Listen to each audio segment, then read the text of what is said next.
발밑에 나뭇가지가 부러집니다. 이런. 등줄기에 식은땀이 흘러요. 몸의 다른 부분을 움직이지 않는 채 천천히 고개를 돌립니다. 운이 좋군요. 바로 뒤에 있는 커다란 갈색곰은 여러분의 실수를 듣지 못했습니다. 아주 깊은 잠에 빠져 있어요. 나뭇가지를 밟지 않기 위해 조심스럽게 땅을 보며 살금살금 걸어갑니다. 다른 많은 동물들과 마찬가지로 곰은 대부분 배고픈 시기에 살아남기 위해 겨울잠을 잡니다. 곰은 물고기와 고기뿐만 아니라 식물도 먹습니다. 두껍게 눈이 쌓인 곳에서 열매와 도토리를 찾는 것은 어려운 일이죠. 그래서 곰에게 겨울은 힘든 시기입니다. 하지만 곰은 이 배고픈 시간을 건너뛰고 잠만 잘 수 있는 능력을 갖도록 진화했어요. 바로 동면이죠. 날씨가 추워지면 곰은 아늑한 굴을 찾습니다. 보통 동굴에 건초나 나뭇가지를 깔아요. 그러고 나서 곰은 편안하게 누워 잠이 듭니다. 곰은 잠자는 동안 발을 빨기도 합니다. 하지만 배고파서가 아니에요. 피부가 재생되기 때문에 가려운 곳을 긁으려는 거죠. 수면 중인 곰은 매우 민감합니다. 깨기 쉬워요. 실수로 곰을 깨운다면 조심하는 게 좋을 거예요. 곰은 잠에서 깨면 매우 배가 고프고 화가 난 상태이기 때문에 여러분을 아침 식사로 먹을지도 몰라요. 때때로 생각지 않게 겨울잠에서 깨어난 곰들은 다시 잠들지 못합니다. 그래서 먹이를 찾아 숲속을 돌아다녀야 해요. 하지만 겨울에 먹이 구하기는 거의 불가능에 가깝고 곰은 지쳐 쓰러집니다. 보통 곰은 동굴에서 혼자 잡니다. 하지만 최근 암컷이 새끼를 낳았다면 새끼들도 함께 지냅니다. 엄마 곰이 자는 동안 아기 곰들은 엄마의 우유를 빨아요. 그리고 동면이 끝나면 두꺼운 털을 가진 다 큰 곰이 되어 굴을 떠납니다. 이 큰 덩치의 동물은 음식 없이 6개월까지 살 수 있어요. 모든 것은 신진대사와 관련이 있습니다. 곰은 에너지 비축량을 보충하기 위해 먹고 이것은 정상적인 체온을 유지하기 위해 소비됩니다. 그래서 체온을 낮춘다면 그것을 유지하기 위해 필요한 에너지 양도 감소합니다. 곰은 잠을 잘 때 체온이 30도까지 떨어집니다. 호흡과 심박수도 크게 떨어집니다. 그러면 곰이 굶는 기간이 더 길어질 수 있어요. 몸은 곰의 지방 속에 저장된 에너지를 소모하기 시작합니다. 겨울잠을 자는 동안 곰은 몸무게의 절반까지 줄기도 합니다. 곰을 깨우는 자명종 시계는 봄의 따뜻함과 극심한 배고픔입니다. 우리는 4시간 동안만 먹지 않아도 배고픔을 느껴요. 곰이 6개월 동안 쫄쫄 굶은 후에 기분이 어떨지 상상해보세요. 하지만 겨울잠의 절대 기록 보유자는 북극 땅다람쥐입니다. 이 다람쥐들은 8월 초부터 4월 말까지 잠을 잘 수 있습니다. 즉 1년의 대부분, 즉 생의 대부분을 잠을 자면서 보내는 거죠. 그러는 동안 다람쥐는 얼음으로 변합니다. 체온은 37도에서 영하 3도까지 떨어지고 뇌 온도는 겨우 영상을 유지합니다. 다람쥐나 곰은 오랜 시간 동안 잠들기 위해 특별한 장기가 필요하지 않은데 인간도 마찬가지입니다. 사실 인간도 이미 체온을 낮출 수 있습니다.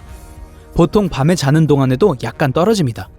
하지만 신진대사의 속도를 늦추고 우리가 오랫동안 잠을 자게 하기에는 충분하지 않습니다. 그러려면 체온이 훨씬 낮아져야 해요. 하지만 인간의 몸은 체온이 떨어지는 걸 좋아하지 않아요. 우리의 자원봉사자 밥에게 어떤 일이 벌어지는지 보시죠. 날씨가 추워지면 그의 몸은 우선순위에 따라 열을 재분배하기 시작합니다. 손과 발은 우선순위에서 밀려납니다. 모든 열은 필수 장기에 집중되어 신체의 말단은 얼게 됩니다. 그러면 밥의 호흡과 심박수는 늦춰지지 않고 빨라집니다. 이것은 모든 중요한 기관에 열을 공급하기 위한 것입니다. 온도를 더 많이 낮춰볼게요. 이제 몸은 표면으로부터 열을 빼앗아 내부로 보냅니다. 그렇게 되면 밥의 피부는 눈사람처럼 하얗게 변하게 됩니다. 지금 갑자기 화장실에 가고 싶어 하네요. 네, 혈액의 흐름이 빨라져서 밥의 몸에서 노폐물이 더 많이 분비되고 있어요.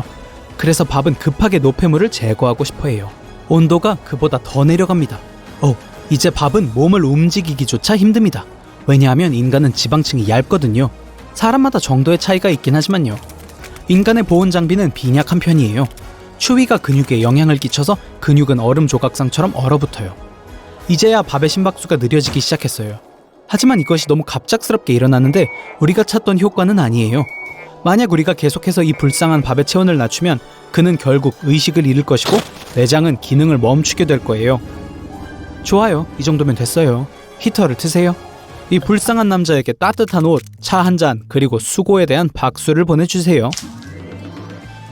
추운 계절을 건너뛰는 것 외에도 동면은 실용적인 이유가 있어요. 나사는 이 점을 현실적인 가능성으로 보고 있습니다. 화성까지 비행하는 데는 약 9개월이 걸립니다. 화물 이송에는 많은 돈이 들어요. 그래서 우주비행사들이 음식을 덜 먹게 하는 방법을 찾는 것이 당연합니다. 우주비행사를 동면 캡슐에 넣는 것은 좋은 생각이에요. 한 명의 승무원이 깨어있으면서 동료들의 상태를 감시할 수 있습니다. 우주항법 시스템이 목적지에 도착했다고 말하면 그들은 잠에서 깨어납니다. 컴퓨터 이름이 할 9000이 아니면 좋겠네요. 그 결과는 좋지 않았어요. 지금까지 과학자들은 인간의 체온을 안전하게 낮추는 방법을 알아내지 못했지만 인간의 동면이 어떤 모습일지는 상상해 볼 수 있어요. 자, 지구상의 모든 사람들이 아늑한 집에 머물고 있어요. 햇빛의 방해를 받지 않도록 창문에 커튼을 쳐야 합니다. 그리고 침대 옆에 음식을 좀 남겨두는 것도 잊지 마세요. 일어나면 배가 몹시 고플 거예요. 그리고 수면이 시작됩니다. 지구상의 모든 사람들이 잠들어 있기에 아무도 도시를 관리하지 않아서 도시는 변화하기 시작합니다. 동면이 시작된 후 24시간, 전 세계의 발전소가 작동을 중단하기 시작하고 많은 도시에서 정전이 됩니다. 이제 TV나 인터넷은 없어요. 하지만 여전히 다이아몬드처럼 빛나는 곳이 있습니다. 바로 라스베이거스예요. 거대한 수력 발전소가 가동하고 있고 오랫동안 무인 운영될 수 있습니다. 하지만 아무도 라스베이거스의 불빛을 필요로 하지 않아요. 세상은 다른 꿈을 꾸고 있어요. 동면 시작 후 일주일, 초대받지 않은 손님들이 집으로 들어옵니다. 너구리는 쓰레기통으로 기어 들어가고 냉장고를 뒤집니다. 현관 열쇠를 찾았나봐요. 전기가 없다면 슈퍼마켓과 레스토랑의 냉장고는 작동을 멈출 것입니다. 음식과 식료품이 상하기 시작해요. 악취는 다른 동물들과 해충을 유인할 것입니다. 동면이 시작된 지 한 달이 지났어요. 야생동물들이 빈 도시를 차지합니다. 이전에는 도시 밖에서만 사슴을 볼 수 있었지만 이제는 자유롭게 거리를 활보합니다. 3개월이 지났습니다. 사람들은 보통 거리에 쌓인 눈을 치우지만 지금은 아무도 그렇게 하지 않아요. 도시 시설들은 그것을 감당하지 못합니다. 눈이 녹기 시작하면 부분적인 홍수로 이어집니다. 지하철과 지하실로 물이 들어갑니다. 그리고 봄이 옵니다. 알람 시계가 여러분을 깨웁니다. 너무 추워서 빨리 몸을 덮이고 싶어요.